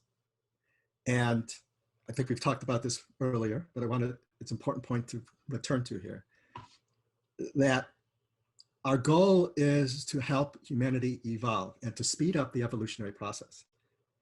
So normally in adulthood, it typically takes between 5 to 10 years for us to evolve through a stage. And normal, if we're focusing on it. Some people, they stay at a stage and that's it. They get to a certain stage and they're done. And all cultures have like a ceiling on a certain stage that they focus on, and then past that, there isn't any support for that. But what you want to do, but right now, with the big transition we're in, and the huge gap between our technologies and our collective consciousness is so great, and we don't have a lot of time. We don't have 30, 40 years to shift these stages up and down, So we need to find a way to accelerate the evolution of our individual and collective consciousness. And we believe from the data we've gathered so far that this studying how media communicates, how it affects us, and how this whole perceptual process and this whole perceptual as receivers and creators of this loop. Once we become aware of it, we also become aware of the dimensions of reality that we haven't seen before and our actual construct field around it, our structure of consciousness. All right, so what that does is if we objectify our perceptual field, we're turning our perceptual field into an evolutionary accelerator. Because if we're constantly being aware of our perceptual field, then first of all, the stage we're in when we do that, we're no longer in it. Then we're going into another stage. But as we go into that other stage, if we are aware of it, we're going to go through that stage much faster. So again, the key is having our perceptual field as an object in our experience. And you could work on that in our main course. That's our main focus on that course. Or you can do it on your own with this course and with some of the resources we can point you to. But that is kind of the thing, is you've got to be committed to that as a media shaman. And then just to wrap this one up, we have also synchronized the 3 brains. We talked about that we literally have 3 different neural centers in our body, one in the actual brain, and we also have a brain in our heart, which has more neural cells than our brain apparently.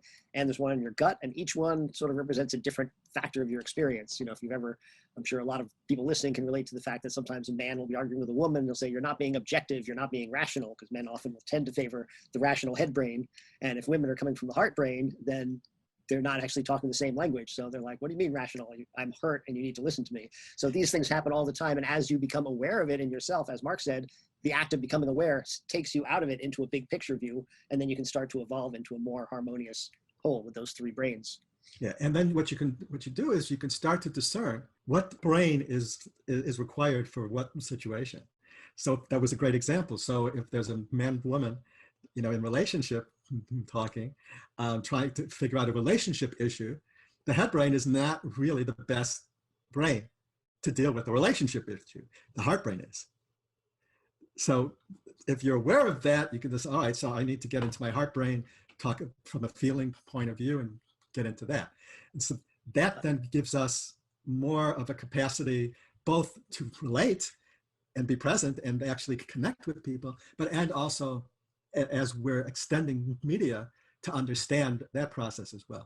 Right. And the integration of those three is really key, because in a relationship, you don't want to be only all heart or all brain. Sometimes your gut tells you something's wrong and your heart still wants to be there, or your brain tells you something's wrong. And so it's that integration and being aware of all of them. Yeah. And one of the great practice, which you can do a very easy one, is really when a situation arises where you're trying to make a decision, go through the three brains. Like, guess, all right, so what am I thinking about this situation? What are my thoughts on this? How am I perceiving it? What's the logical choice? What's, like, what are the, like, use your brain, and then go, all right, so what's my heart saying? How do I feel about this? Try to feel, it's like, all right, so, and then what is my gut saying? And the key about the gut is what you want to do is imagine a particular outcome, so it's like, if you're trying to discern if you should do this or that, imagine doing that and feel from the gut, and imagine doing the other and feel what it feels like in your gut. And that is how the gut operates. So it's like, but that's why a lot of people, they get themselves into situations that they really don't want to be in, but because they weren't listening to the gut brain. The gut brain will go, I'm not into that, it's like, but often we're cut off from it. And one of the things that helps, that I highly recommend for media shamans, is to do some kind of energy practice that it helps you to become aware of these more subtle or gut level processes. So things like Aikido or Tai Chi or Qigong, they're all kind of oriented towards this guttural sensing. So those help us to train ourselves to listen to our gut. Anyway, so there's ways of playing with this that you could experiment with. So, and then of course, seek to tap into the evolutionary impulse and the collective self. All right, so evolution has this driving force. And there's debate about what that is. But there's a pretty good consensus around that the driving force of evolution is towards greater depth and complexity. So a molecule goes into a cell, which goes into an organism. As things evolve, they grow into deeper and more expansive patternings. And the drive of that is towards, it's not just depth and complexity, but it's towards evolving to more whole, complex beingness. Is kind of the driving force. And it's a positive thing. It's like life tries to grow. And there's obviously forces opposing that. That's part of the dynamic process. But the evolutionary impulse is inside of everything, where there is this drive towards this complexity, towards this. So what we want to do is tap into that. Now, every faith tradition has a process of seeking guidance from a higher or deeper or more expansive source. The integral theorist G. Webster talked about the inner commission. Wilber talks about the evolutionary impulse. They're talking about the same thing here. And that is, how do we make choices from a higher, deeper, more expansive force? And from the evolutionary perspective, that is the evolutionary impulse. That is that which has been the driver of our evolution. If we tap into that and flow with that, we are working with our own evolutionary flow.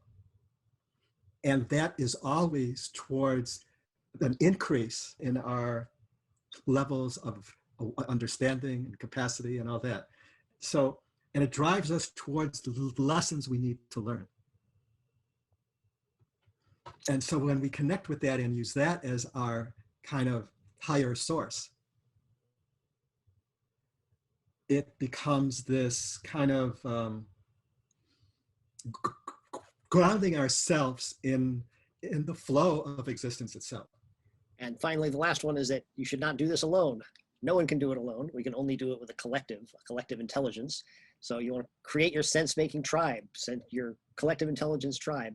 Timothy Leary said, find the others, so try to create a group, of people who are into this work and who want to do this kind of work. If you're a media maker, find other media makers who are interested in this and maybe work together. Actually, you want to create, if you're a media maker, you want to create a media making, sense making support team. A collective hive. A collective hive where you bring your projects in for each other and like support each other through the whole process with making sense of what you're trying to do within the collective field, and all that. So, and actually you don't need all medium makers in that field. It actually helps to have non-medium makers in your medium making tribe. You want a core of medium makers who are helping each other doing their projects. And then you want also in that field, media consumers and media sharers, to bring it all, to have a more diverse field. All right, so that wraps up our 10 keys. Let's just review them quickly and show how they all kind of go together. So number one was that creators, media, audiences, and culture are all co-evolving. Very important point, and important to understand that so that you can really think about what you're doing and how you fit into that sort of spiral, that continuous turn. And then number two, know your structures of consciousness. Again, as we were pointing out, as you begin to study these and recognize them, you begin to see them in yourself as well and see how you're operating, and also can make you more compassionate towards others who maybe are in a different structure of consciousness, that structurally their brains are programmed a certain way to think a certain way. So it's not necessarily other people's fault if they don't think the same way you do. So that's another important point, and it just can help you be more complex in your media as well, because you can really recognize where your characters are. What's the center of gravity of your work? What's the center of gravity of this story you're telling? And the people you're trying to reach. And the people you're trying to reach, exactly, because if you know you're trying to reach people in a certain structure, you need to be able to address them specifically using languaging that will work for them. And the more different structures you can appeal to, the broader the potential appeal of your work as well. So bigger market. And then it helps you to stop preaching to the choir when you recognize where you're at and where your audience is at. That's really helpful.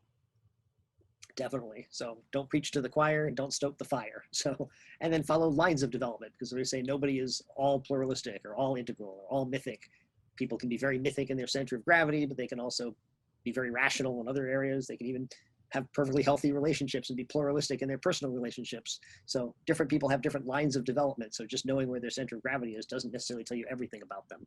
And there's a tendency to think that people who are mythic because maybe they support strong leaders necessarily are therefore mythic in all other domains of their lives. And so that's not necessarily the case. And it can make it hard for you to connect to people if you're looking at them as if they're all one thing, and it can make you not be able to understand your own issues because you think, well, I'm very pluralistic, but you might not be pluralistic in your emotional line. You might not be pluralistic in your cognitive line or your circle of care and concern. So we all have very complex cosmic address, as Mark said. So figuring out your cosmic address is figuring out all these different developments there. And then working through the 4 domains of existence was number 4.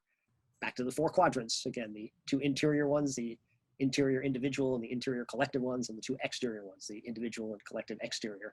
So there's those 4 quadrants that are present in every situation, in every domain of life. And as you become aware of it, you begin to see them more, and you'll begin to be able to work with them and just start to naturally see them everywhere, or see where they're missing in media works as well, where they're not really covering them. And then key number 5 is, of course, to synergize the 4 levels of storytelling. So we have the textual and the subtextual, but also the metatextual and the transtextual.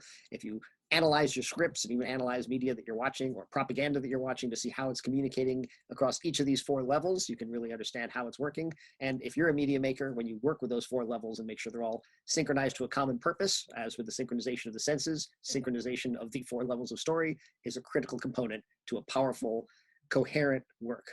And then ground in the intentional field. As Mark was saying, that's just about knowing your intention, knowing what your purpose is, not just your theme, but what's driving you inside of you. How does your journey manifest into this work of media? And how does your journey tap into the collective evolutionary journey of the whole society? Your intentional field is very important to ground in that. Make sure you're grounded in there, and that everything you do supports your intentional field. So kill your babies. A lot of times you're working on something, there's some piece of it that you love, but somebody points out that doesn't really fit your intentional field. You're sort of clashing with it. You're like, oh, but it's so funny, or it's so beautiful. And like, it's gone, because you want to make sure you have a very strict intentional field that's consistent, and among all the people working with you, all of your crew, all of your cast, all of your technical help. Everybody who's involved, you want them to all understand what the intentional field is. And Absolutely. It's a great yep. point. Good point. And just real quick, it's, for medium makers, it's really important, to understand your intentional field, which includes who you're trying to reach and all that stuff, and the through lines is part of that, to hold that. And as you were saying, Jonathan, if ideas come at you, if you have your intentional field solid, it's easy, and you don't get caught in that projecting onto things that are not really there. And for the viewer, it's vital is to understand the intentions behind what we're receiving. And you just make a stronger work if your intentional field is clear throughout. And as Mark said, decisions are easier because it's not like, oh, should I do this or this? But well, which one suits the purpose better? And a more coherent work. More coherent work, exactly. Because if you're solid in your intentional field, and especially if it's a shared process, there's a shared intentional field, then there's a lot more coherence in what you do and say and in the work itself. And also remember, for both media makers and receivers and sharers, that we all have to have a collective sense-making field, and a collective shared intentional field is vital as well. Yep. And then strive to synchronize the senses. This is kind of a complicated one to get at easily, but it's just using all of the different expressive domains to the same purpose, to support your intentional field. So make sure that your text, the narrative and the story and the subtext and all those are all working towards that purpose, but also the image, any use of sound, the time element, the temporal element, all the expressive channels you want coordinated to that purpose as much as possible in every scene and every shot and every frame and in the whole work. So synchronization of the senses. And again, as you know about this and learn about it, you'll start to see it as you watch media. You'll start to see where people are doing it better, sometimes not as well. You really get the sense of the people who are masters who do this naturally. Every frame has a purpose in the work. That's right. And when you're seeing it in a piece of propaganda, you become more aware of it, and it has less of an impact on you. Right. But the counter of that, of course, is that if you do it well, you increase the transformative impact of your work because you're reaching people, hopefully, in all three brains and across all the different reception domains as well. So very powerful. And then orchestrate states of being and becoming. This, again, is about states and understanding that there are different states, not only waking and sleeping states, but you can orchestrate those to support your intention field. And when we're watching media, to become aware of our state experiences, as we're watching it. And so that's, and how we're shifting back and forth. And so that just, once again, it's all helping us as the viewer to be more aware of our sensory perceptual field. Yep, absolutely. And then number 9, as we just went over, is to integrate agency and communion. And again, that's the masculine and feminine principles, the action with characters and emotions and connection. And the best films do both in general. You're going to find the richest and deepest works, the ones with the most transformative potential, are connecting actions to deep reasons, to the heart and the gut, as well as the brain. So they're not just eye candy, they actually have purpose and meaning, connection.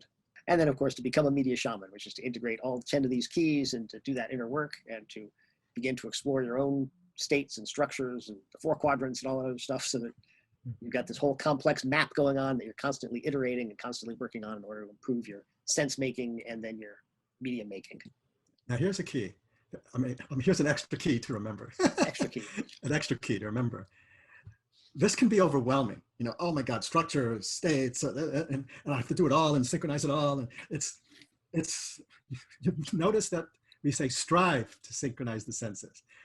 It's just being aware of these processes and working at them is all that's required. You don't have to use it all at once. You don't have to become a master of it. It's just bringing this into your awareness, making it more conscious, and just working at it over time is just part of it. And so just having these in your conscious field already is working on your consciousness itself. And one more thing, final. Great artists and media shamans have a fundamental thing in common. They are tapping into dimensions that everyday people don't normally see, don't normally touch upon, both what's happening within us and around us. And they help us to see things, to understand things that we haven't seen or understood before, but they're there. So they reveal to us what's present but unseen, or unthought of, that we need to see or think about. And that is the key to what this is all about. And to do that, you have to do that for yourself, because it is a state of beingness. It is a structure of consciousness that you have to work into to be that instrument. And that is what this is all about, to make you an instrument of transformation and evolution and healing. Beautifully put. And we will see you for part 3, which will be on how to become a guerrilla media maker. And we look forward to it. Transformative guerrilla maker. A transformative guerrilla filmmaker, yes. Or a guerrilla media shaman, whatever. Guerrilla media making shaman, yes. We'll see you next time. Oh, media sharing making shaman. Thank you.